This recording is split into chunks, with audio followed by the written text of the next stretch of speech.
much. It's an honor to be here, and you can go ahead and grab a seat. You're about to experience something really special. And enough about me. Thank you, Joshua. That was kind of you. But I have this distinct honor of being able to sit here and have a conversation with someone that you may or may not know. Most of us do. We tried to put words to who Gordon is. I just say he's the Bishop of New England and the Pastor Emeritus to all the pastors in New England. And most of us who've led here have had time with him, and I've had the honor of spending a lot of time with him over the years. And I'm not gonna go through the list because it's just an incredible and immaculate list of how God has used this man. He's written books. This is the best, and he's gonna love this. He's the husband to Gail, okay, of over 60 years. He's a father, he's a grandfather, he's a mentor to many, he's a pastor, and I get to call him friend. Will you welcome my friend, our friend, Pastor Gordon MacDonald.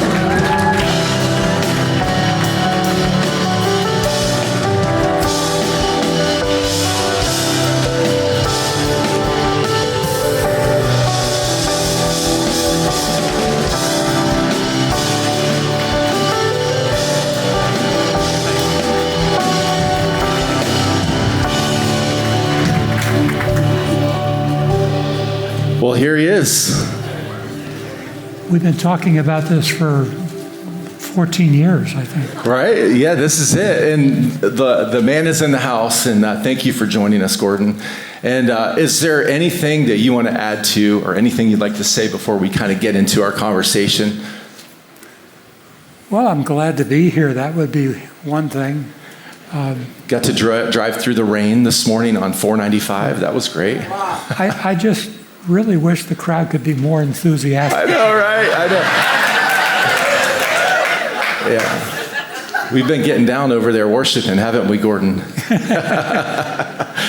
So one of the things I wanted to talk about today is something that you have had a distinct impact on my life, and I believe Pastor Derek would agree. And it goes with this theme that Pastor Randy has built for many years, is in relationships. And so I want to talk about healthy relationships and the healthy leader. You can't separate the two, right? Right, and I might want to say right up front that what would drive me in the direction of relationships as one of I think the most important expressions of Christian theology is that I come out of a very unhealthy relationship in my childhood. My father was a pastor, but my father and my mother didn't know how to love each other. And so our home was a somewhat sad home. And my first years as a child were sad years. I would have given anything to see a husband and wife who were affectionate, who built in each other's lives, who were proud of each other. But it took me years and years before I saw that. So as the years have passed, the subject of healthy, productive relationships has found its core in the way I think and the way I do things, the way Gail and I have encouraged our home life. So yeah, that's a correct surmisal that talk about relationships, you're talking about my favorite subject. And you say this, you even kind of sprinkled it in there a little bit. Relationships aren't about programs. Relationships are theology. And I want you to explain that a little bit. I think that's important before we really dig into the 4 relationships that we want to talk about today. Well, if you look back across the generations, for example, my generation, our theology was all about Jesus and me. And I'm glad you're saved, but I'm saved. There was no obligation about connections. Connections were food, fun, and fellowship type of thing. Your generation is coming up after COVID and after September 11th, back 20 years ago. And what's emerging in the new modern theology is the subject of community. A lot of us my age have had to learn this later in life, that that part of the business of being a Christ follower is that you're also a people follower of the people around you. It's interesting in the book of Acts chapter 2 that when Simon Peter gives that first Pentecost sermon, there's a sense that he's giving an invitation to each individual out there in the crowd. So the first thing his message is about is calling people to faith in Jesus. But if you read the chapter carefully, the second thing he's calling people is to community. There's this strong sense that you follow Christ and you follow Christ's people. You become a part of a tribe, if you please. And there's something very sacred about that. Where 2 or 3 are gathered together in my name, there am I in the midst of it. That's sacramental language. Something is being observed, a dynamic, a mystery, a power between heaven and earth that says 2 or more people in the name of Jesus create a togetherness with each other. And I don't think in the evangelical Protestant movement we've emphasized that enough. Now, where I was going with that big thought was after COVID, I think we're seeing a dramatic spiritual change or theological change in the Christian movement. And I think it has to do with community and connection. And your generation is going to usher this in. Long after people in my generation are gone, you guys will be figuring out how God works through groups of people rather than just single people.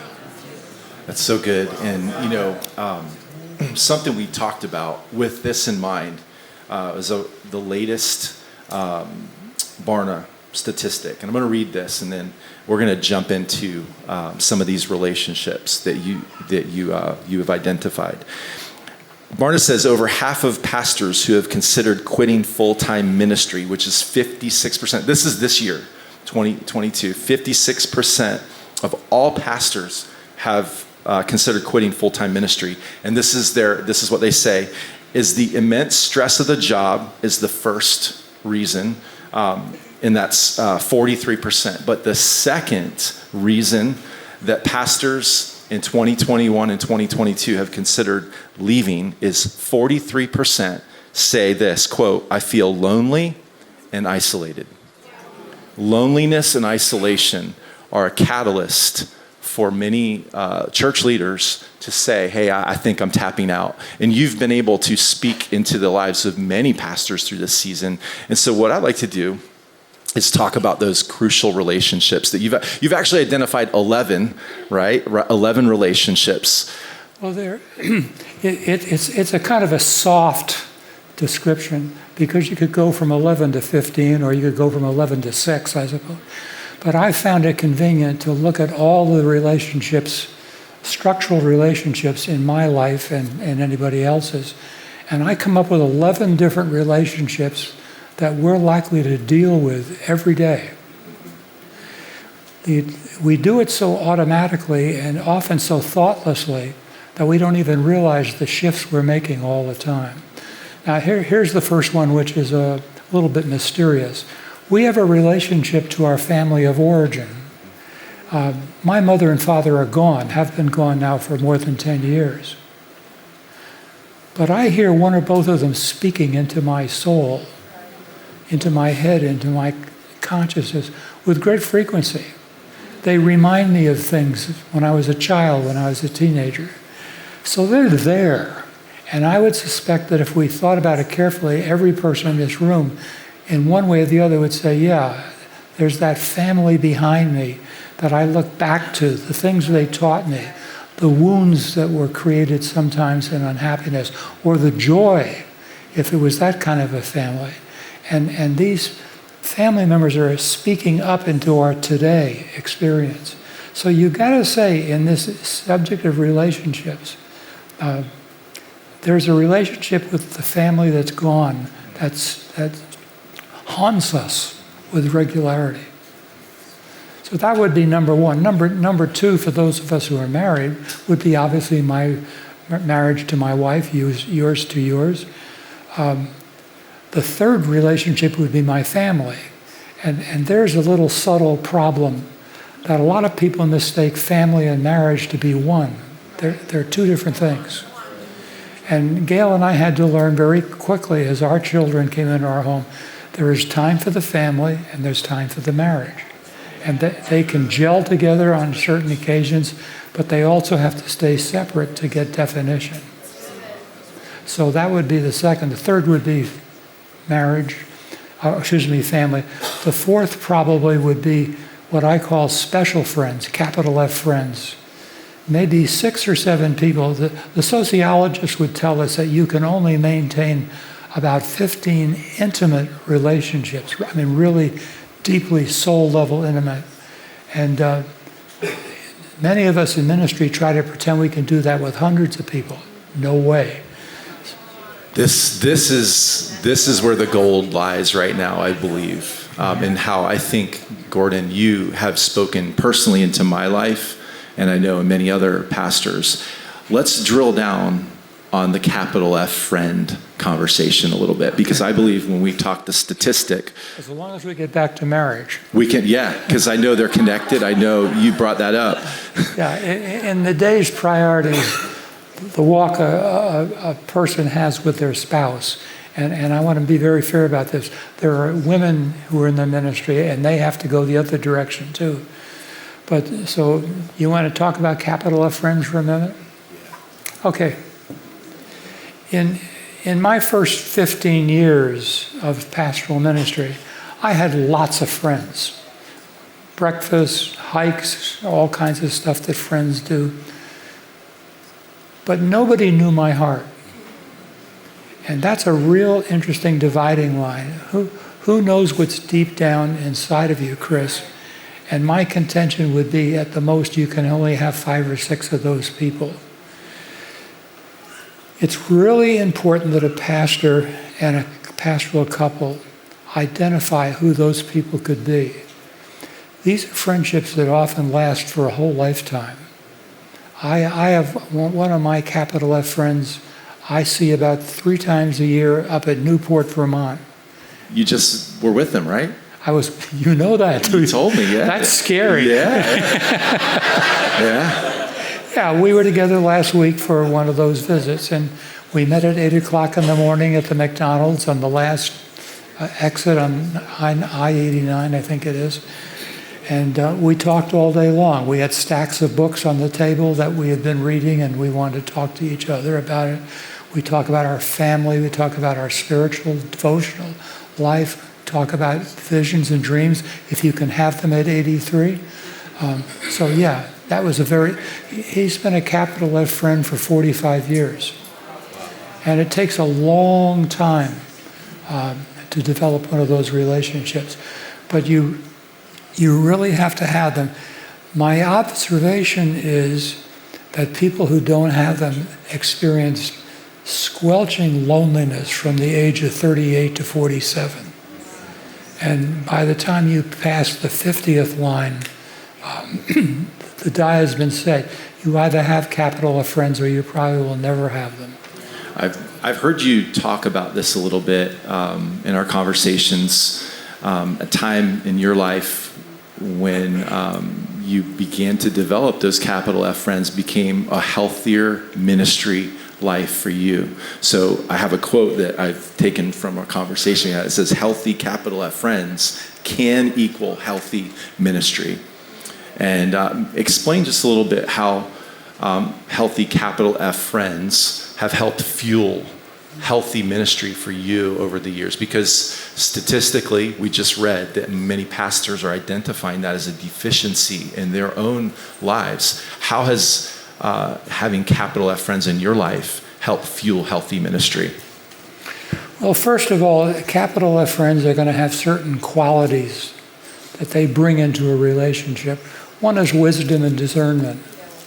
And if you try to do this ministry without some men and women around you who have the gift of wisdom and discernment, you're likely not to make it all the way through a lifetime of ministry.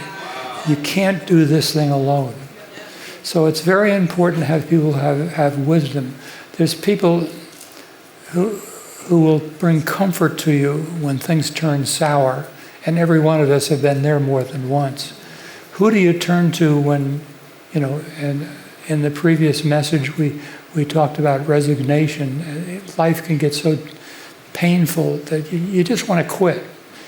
And I've often joked that Monday mornings, pastors write down more resignations than any other day of the week after you've assessed how the weekend went and it went bad. But you need a capital F friend who will look at how things were going and bring you back to some kind of equilibrium when you're discouraged and down and depressed and all that stuff. Capital F friends are the people who inject spiritual power and depth into your life.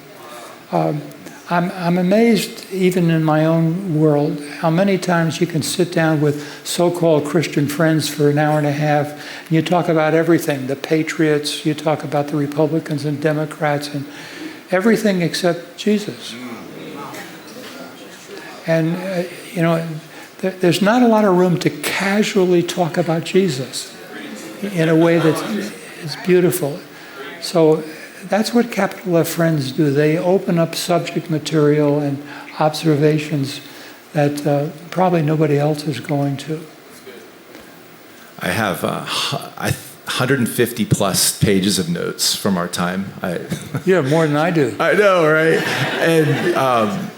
And I went through and counted over 40 of those pages are about relationships. And they're like chock full of content. This is obviously a real important part of your ministry and how you're able to serve us. Thank you for sharing. Like, any more on capital F friends? Somebody usually asks the question, how do you find them? Good question. And I would answer my own question, first of all, by saying, these are just wild guesses, but it takes 3 to 5 years to identify that small cluster of people that you will wrap around yourself. And by the way, it's a two-way street. You want people to be a special friend to you, but you have to be a special friend to them. You gather friends because you are a friend. I didn't see this coming until I was 40 or 41 years of age. I come from a generation where relationships were rather shallow, quite frankly. And you have to go through some kind of crash, some moment when you can't go any further alone. And it was around 40, 41, I had a moment or two like that. And as I did the assessment, as I thought about these and wrote in my journal, I began to realize, Gordon, maybe Gail's the exception, but there's nobody in this world who knows you very deeply. You just don't let them in.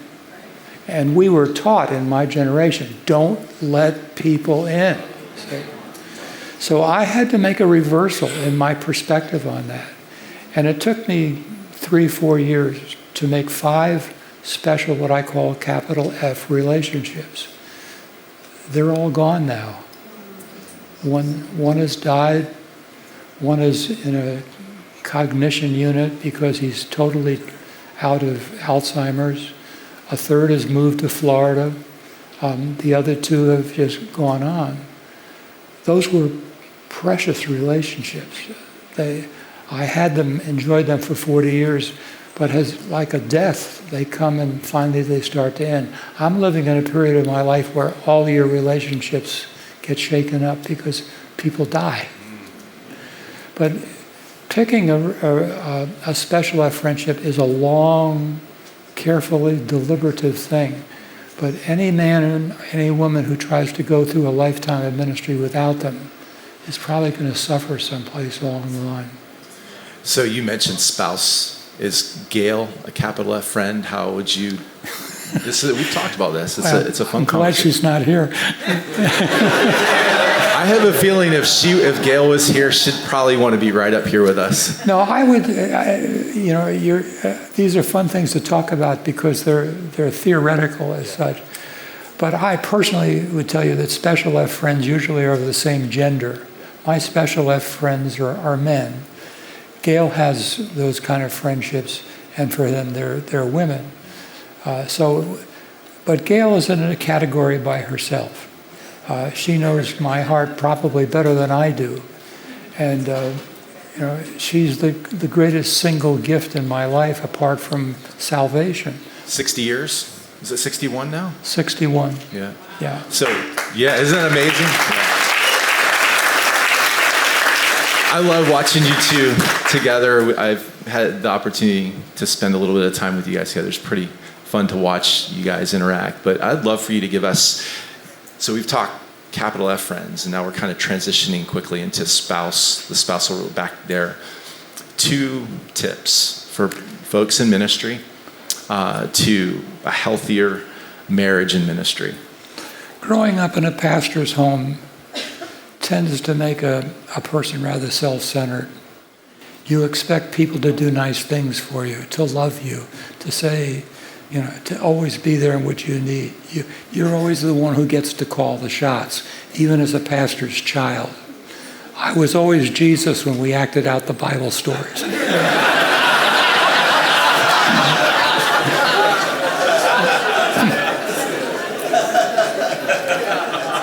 I tell you, though, not to be silly, but to say that when I came to my late teen years and early 20s, I was pretty self-centered. I was not a thankful person. I took people for granted. There was a lot of refinement that had to come into my life if I was going to make it as an adult. And the man who mentored me for a few years came to me one night, and we were drinking coffee, and he said, "Gordon, I've met a woman that I think would make you an incredibly good wife." I said, "What is she like?" And he described her. And I said to him, "She sounds like a combination of Betty Crocker, Elizabeth Taylor, Mother Teresa. When can I meet her?" He said, "Well, let's see if she'll have breakfast with us in the morning." I said, "Keith," I said, "women don't accept breakfast dates 12 hours in advance." He said, "Watch." And he called her, and she said, "Why don't you come to my apartment? The 3 of us can have breakfast." To this moment, I can see her when she opened that door, and she's standing there. And there's a radiance about her face that you rarely see on people. We came in, and within a half hour, I was in love. And so was she, to say it. We found a bonding in our sense of call to ministry. And 4 or 5 weeks later, we were engaged, and 4 months later, we were married. So the shotgun can work, right? Yes, it can work. And the relationship has never changed. It's gone deeper with every decade. Before I left to come here, the last thing yesterday morning before I got in my car was Gail putting her arms around me and praying into my ear that this would be a good day with you and the other people who are here. That's the way Gail sends me off every morning. But yeah, it's been a wonderful trip. And I think the secret of it getting on the road the way it did was with our mentor. It's almost like an arranged marriage, where someone you both trust looks at you, watches you, and says, "You'd be good for each other." And if you trust their judgment, you can get away from a lot of the silliness of the games that people play. But almost overnight, with Gail in my life, a lot of that self-centeredness, a lot of that expectation of what people could do for me, it changed overnight. And God brought a new maturity into me as a 23-year-old kid to allow me to become, in the beginning, the husband that Gail wanted, and for me to see in her the wife I wanted. If I could say one thing, I never saw a model of marriage. I intuitively knew what I wanted, but I'd never seen it in anybody else's life. And during my college days, there was a middle-aged couple that frequently had me in for dinner, their home. And I would sit there and watch these 2 people talk with each other. He would ask her questions. She would inquire about his judgment on this. They would say beautiful things to each other. They would talk about where God had been active in their lives all day long. I'd never seen a man and a woman like this talk like that. It was sacred. The food was good, but the conversation was just incredible. And every time I went there, I saw the same thing. I remember one night walking back to my apartment and saying out loud to myself, if God ever gives me a wife, I want her to be just like Helen. If God ever allows me to be a husband, I want to be a husband like Frank. If God ever allows me to be married, I want a marriage like Frank and Helen. And when I met Gail, that's what I got. She was Helen to my Frank. And so it's been for these 61 years. And those, it's special when you hear these romance stories, isn't it? And they survived.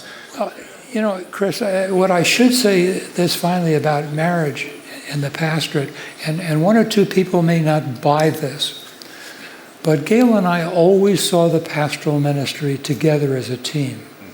We were the last generation, and I don't mean any insult about this, but we were the last generation where most husbands and wives did the thing together.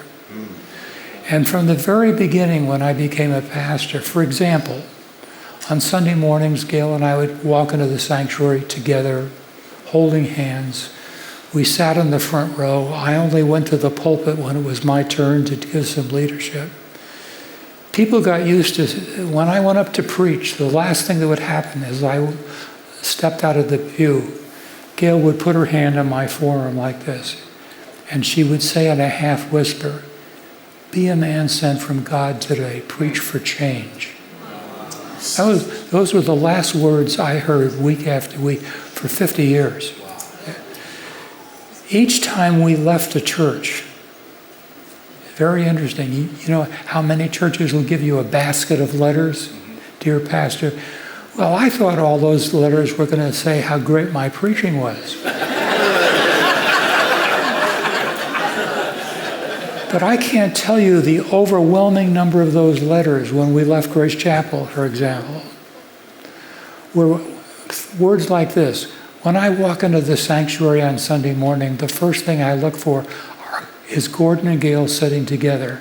If they're together, the world's right side up. And that was a continuity. And all those letters, rather than talking about my sermons, we're talking about what people saw in the relationship between Gail and me. Good stuff. Yeah. Wow. You guys navigated. It sounds very romantical and beautiful story, but you also navigated through very difficult times. And I'm so thankful that you guys have a story to share on how you are loyal to each other through the difficult times of ministry. It was hard. Give us some way, like how, when you were navigating, because I know right now many of the pastors, church leaders are going through it in their churches. It's difficult. People are quitting. People aren't showing up. We don't know, our attendance numbers aren't what they used to be. And at home, when you guys were going through the difficult times, how did you're talking about like a team, you guys did it together. How did you navigate through the most difficult and troubled waters as you led in your church environments? If I'm hearing you correctly, and forgive my hearing aids, probably one of the most important elements in any relationship, but particularly in marriage and family, is the element of mercy. Mercy has to become a habit in the small things, so that if there comes a moment where you hit the wall with a large thing, it's not a shock on the part of both of you to understand how mercy is given and received. We were always a merciful family from the very beginning. There was an instinct of keeping short accounts when we wounded one another. You can't have a marriage without a string of offenses as the years go by. We believe in the doctrine of sin. There's sin in all the best marriages. So if my spouse knows that there are moments coming when we have a distancing, then we know that mercy is the next thing that's required. I'm sorry.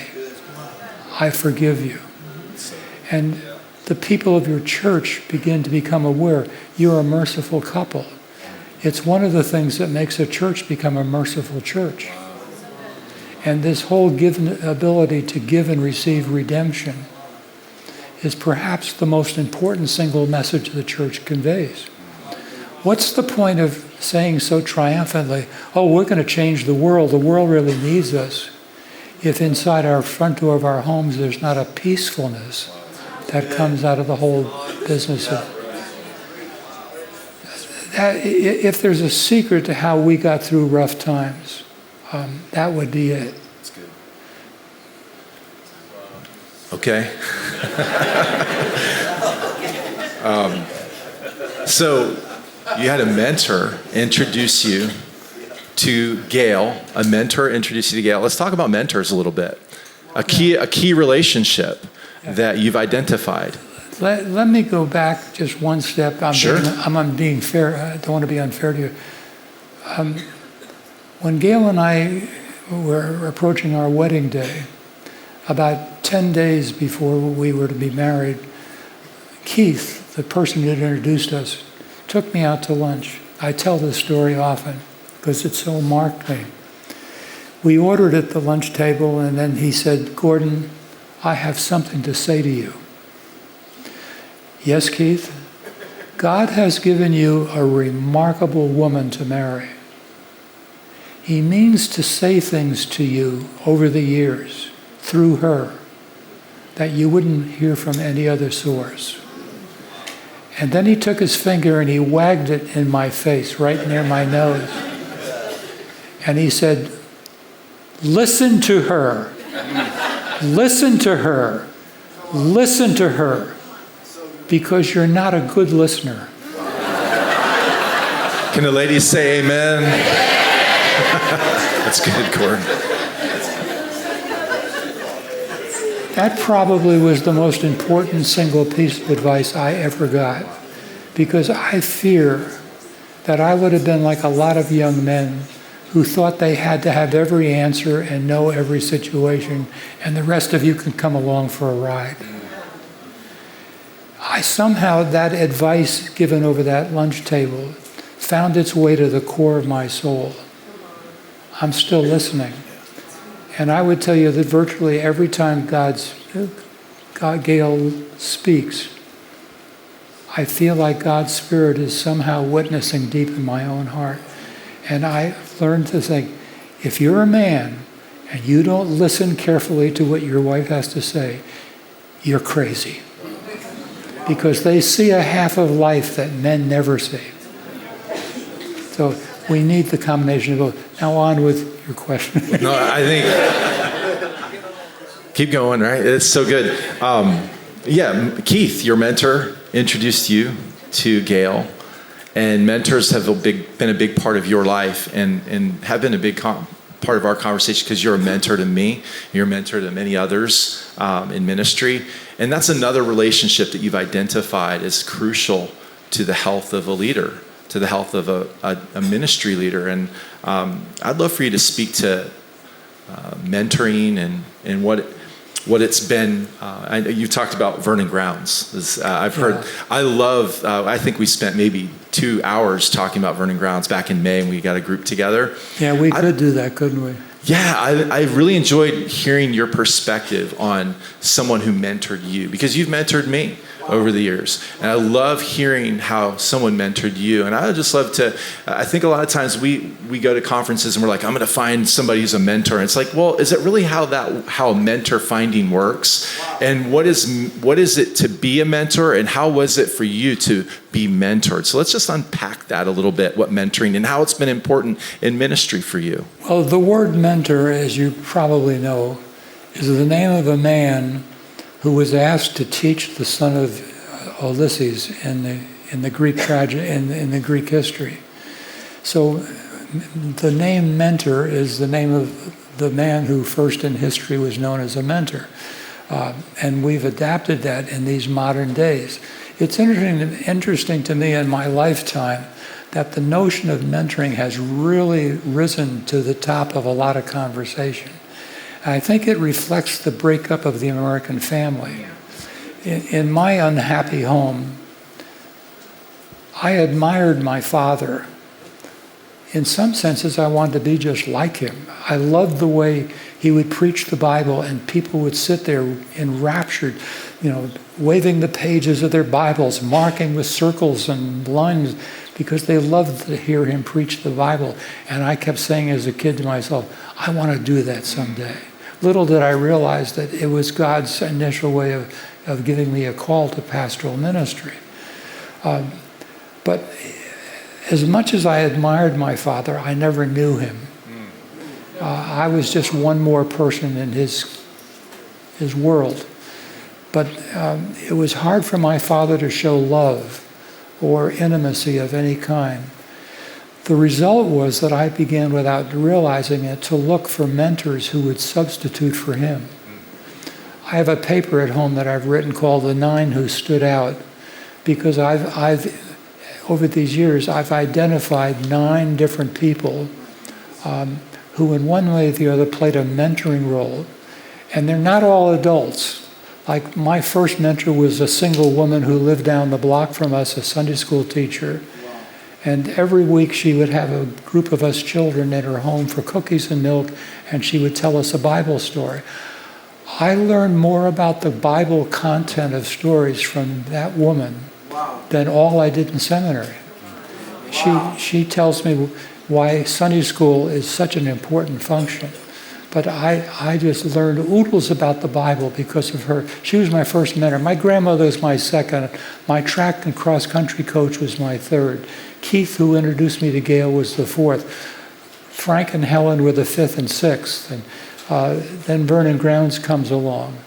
And he's the teacher who gives you a model of ministry that as you watch it, you see things like, for example, he was an incredible asker of questions. He could drill into your heart in 15 minutes faster than people sometimes would take a year to do. He knew just the steps to take you like a staircase down from the surface of your life down to your soul level. And I loved, well, he would do it with me. I'd meet him for breakfast, and within 45 minutes, he'd completely discovered all my secrets for the week. And I loved him for this, because over and over and over again, he would touch spots in my life that if he hadn't done that, would have gone untouched and would have worsened. I knew Vernon Grounds for about 88 or 89 years. I buried him when he died at the age of 96. I loved him like a father. Some of the most important things I learned about life as a man came from him. Other people shortened, they came in as a mentor for only 2 or 3 years, but God places them there to meet a certain need. And as I number those mentors, I always put Gail as the 9th. Wow. There were things that she said, and still says, that have a mentoring power to them. And I remember the first time she heard me preach. I was a seminary student. We'd known each other for about 4 weeks. And she sat in the front row of this little room with 50 people in it, with her Bible on one knee and her notebook on the other, taking notes on my sermon as if it was the greatest sermon since Spurgeon. And when the evening ended and everybody rushed out the door to get away from this horrible sermon, the room was left with just Gail and me in it. And she approached me, and she put her arms around me very tightly, and she whispered into my ear, God has given to me a vision tonight of the kind of preacher he's going to make you into. And I want you to know I will be at your side every time you want me. Those words made me a preacher. That's what a mentor does. They affirm things. They see God's presence in something before you see it. They give you some sense of direction as to where you're going. Gail always was doing that. And so were these other mentors. has each poured his or her belief in me deeper. And there was this sense of, if they say it, I can do it. God's voice is coming through them. So those 9 mentors, and I'm sure that every one of us probably has 100 lesser mentors. You just can't count them all. But it would be a very wonderful exercise if you've never done this before. It'll take a day or two, so you don't rush it. But you start writing down all the people you feel you've known well, and then start eliminating until you get to the 10 most important. Who are the 10 people who taught you the most important lessons that have made you what you are today? And at age 83, I dabble in things like that. This is the end of life. And so you want to go back and say, where was God in each decade of my life? It's a very wonderful exercise. Just as we kind of bring it to a close here, mentors, capital F friends, our spouses, key relationships that can really help us thrive in ministry. What would you speak to if you had to sit down with anybody, which is impossible? If somebody's like, how do I find a mentor? Or how do I don't have that role in my life. What would you speak, or what would you say, or what words of encouragement would you speak to someone who's in that space? Well, the first thing I would say is you don't hurry. One defines, recognizes what the needs are and where I am at this particular day. I've lived for 8 decades. I look back and in a very general sense, each one of those decades has posed one question over all the other questions. And I've identified those questions for myself. Other people would go in slightly different directions. But if I was a younger man, woman in Christian leadership, I'd want to see how that's tracking and what it is. Then the next thing I want to do is I want to sit down with my spouse, because the help that a husband and wife can give to each other as they go through self-examination, as the old monks used to talk about it, the husband and wife working that together is very important. Just briefly, as an example, in 1968, I'll give you the month, December 1968, I hit a wall. It was just a kind of a basically burnout wall. I was exhausted. I felt 1,000,000 miles away from Jesus. It just seemed like a terrible moment. And one of the things I did to get myself back on track was to start keeping a journal. I have a journal for virtually every day of my life from December of 68 to this morning. Gail saw this happening, and she kept saying, I'm not the type to do journaling. But within a year, 2 or 3 tragedies happened in her extended family life where she needed to describe her feelings. Oh, she said, maybe this is what journaling is all about. So both of us have been journaling over these last 50 plus years. We have a whole room in our house that's filled with nothing but journals. But that's an example of a husband and wife teasing these things out together. For Gail to say, well, I see this in you, and back then I saw that in you, and for me to say the same in the opposite direction. If you want to build a substantial, devotional, private, personal life with your mentors, your capital F friends, and then with your spouse, you've got to work on this together. And I wouldn't rush it until both of you are ready to do that. I will add, I'm sorry, you keep doing this. And I think, why didn't I say this? You're Gordon MacDonald. You can keep talking. Amen, Pastor Derek? Yeah, keep talking. The other really important thing for the two of us was the reading of biography.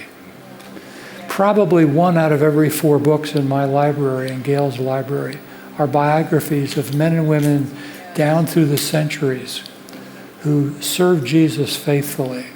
I'm going through a biography of an old Salvation Army commissioner by the name of Samuel Logan Brengel, who lived about 100 years ago. I'm reading it for the 3rd time. Each time you drink out of his life something that's precious. St. Patrick, I'll leave my saints, St. Francis, John Wesley, Martin Luther, The list goes on. Gail could give you one biography after another of great Christian women who have not received the recognition they deserve, but she's got them all. And so the biographies, the journaling, have been very important to the structure of our journey with the Lord. That's gold. Thank you. Thank you. So something you've taught me, and I've asked you if you would share with our family here today, our friends, is you've taught me the value of intentionally praying and blessing. I think it's a lost value, a lost art, if you will, in pastoring. And as someone we all look up to, we are thankful for, and we see you as a pastor. Will you bless us today? Just stand to the front and just pray a prayer blessing over our friends here from all over New England. We're really thankful for you, Gordon, and we would love if you would just pray a prayer blessing over us. Thank you. You've been very kind.